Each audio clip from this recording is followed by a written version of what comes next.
In my last Miyazaki video, I theorized that Sophie actually became a half-demon and then later a witch. And I'd like to expand on that idea today by connecting Howl's Moving Castle to Spirited Away. Let me start out by saying that I realize Howl's Moving Castle started as a book, but the book is a lot different from the Studio Ghibli movie. Sort of like how The Hunchback of Notre Dame as a book is not really comparable to the Disney movie. So even though Spirited Away and Howl's Moving Castle didn't start off in the same universe, I believe that the Miyazaki versions of these films can be connected. And so this is Studio Ghibli's universe, and they are the common factor here. So timeline-wise, it feels safe to assume that Spirited Away is set in the 90s, maybe the early 2000s, which should be well after Howl's Moving Castle takes place. Howl's is a little harder to date, since it's in the steampunk, magic-using alternate reality, but I get a late 1800s, early 1900s vibe from the aesthetics of the film, which means it's a fair estimate to say that Spirited Away is set after Howl's Moving Castle, and if we can make that assumption, then I'd like to claim that Sophie is Yubaba. To try and prove my case, let's look at their attire. Old Lady Sophie wears a dress that's nearly identical to Yubaba's, and as Sophie ages, we see that her head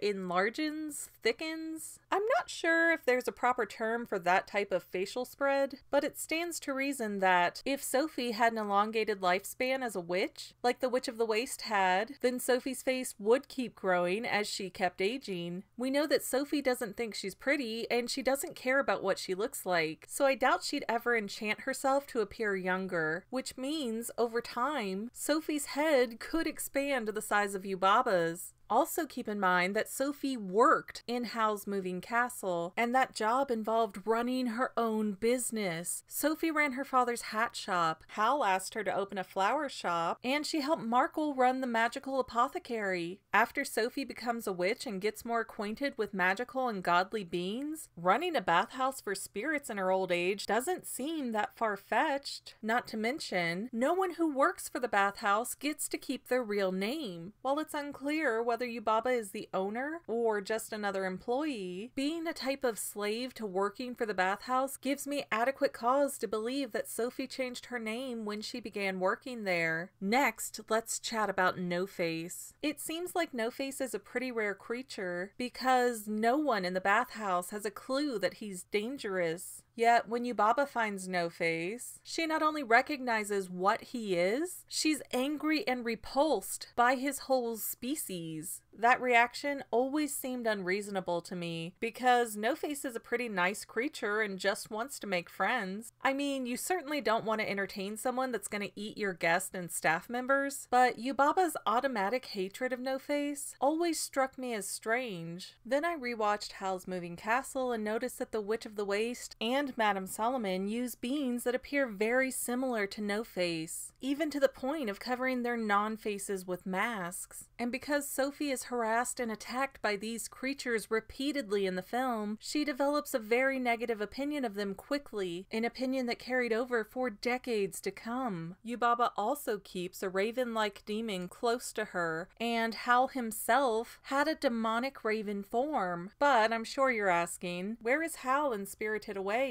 Well, you've got me there. The best I can figure is that Howl somehow passed away, which would also harden Sophie's personality, making her more apt to turn into the grumpy Yubaba. Actually, Yubaba's baby is also weird. Since Yubaba is so old, it's bizarre that she has a baby. So I wonder if that baby was Sophie's child with Howl, and a grieving Sophie cursed him to never grow up and never leave her. Huh, that piece kind of falls right into place. Okay, stop writing angry comments. I haven't forgotten that Yubaba had a sister, Zeniba, but isn't that twin really off too? I know twins. My own father is a twin, and most twins do not dress alike as adults, let alone have the same hair, jewelry, and makeup. It's also unlikely that they would develop the same mole or cyst in the same spot on their forehead. I suspect that once Yubaba started working at the bathhouse, she realized that she'd start to forget things like her real name. It's the same curse that trapped all the other employees at the bathhouse. So to keep from completely losing herself, Yubaba split herself in two and put all of her love, her memories of Howl, and so forth into Zeniba to live safely down the road. She could not bear to part with her baby, so she kept him close, but through Zeniba, Sophie could save a part of her old self. Yeah, I might be overthinking it, but that's literally my job.